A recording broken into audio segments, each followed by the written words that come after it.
Friday evening groceries எல்லாமே ஒரு 90% காலி ஆகிடுச்சு.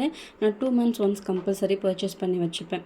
ஸோ அது வந்து சம்டைம்ஸ் 1.5 மந்த்ஸ் வரும், சம்டைம்ஸ் எக்ஸ்ட்ராவே போகும். அம்மா வீட்டுக்கெலாம் போயிட்டு வரோம் அப்படின்னா நிறையவே மீந்துடும். ஸோ இந்த டைம் காலி ஆகிடுச்சு அப்படின்றதால அதெல்லாம் வாங்கிடலான்னு சொல்லிட்டு ஒரு லிஸ்ட் ரெடி பண்ணிவிட்டு அண்ட் காலியான க்ராசரிஸ் எல்லாமே இது இருக்குது இல்லைன்னு பார்த்து அதெல்லாம் ரீஅரேஞ்ச் பண்ணி வச்சுட்டு அந்த பாட்டில்ஸ் எல்லாமே வாஷ் பண்ணி வச்சுட்டு அப்படியே வெளில கிளம்பியாச்சு. ஃபர்ஸ்ட் ஏதாவது சாப்பிட்டுட்டு அதுக்கப்புறம் எல்லாமே வாங்கிக்கலாமேன்னு சொல்லிட்டு ஃபஸ்ட்டு காலிஃப்ளவர் 65 ஆர்டர் பண்ணி சாப்பிட்டுட்டு அண்ட் அதுக்கப்புறம் பர்ச்சேஸ் ஸ்டார்ட் பண்ணோம்.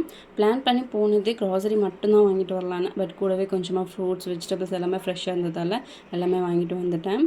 ஸ்நாக்ஸ் கொஞ்சம் ஹெவியாக சாப்பிட்டதால டின்னர் கொஞ்சம் லேட்டாக சாப்பிட்டுக்கலாம். 9:30க்கு அப்புறம் தான் குக் பண்ணவே ஸ்டார்ட் பண்ணேன்.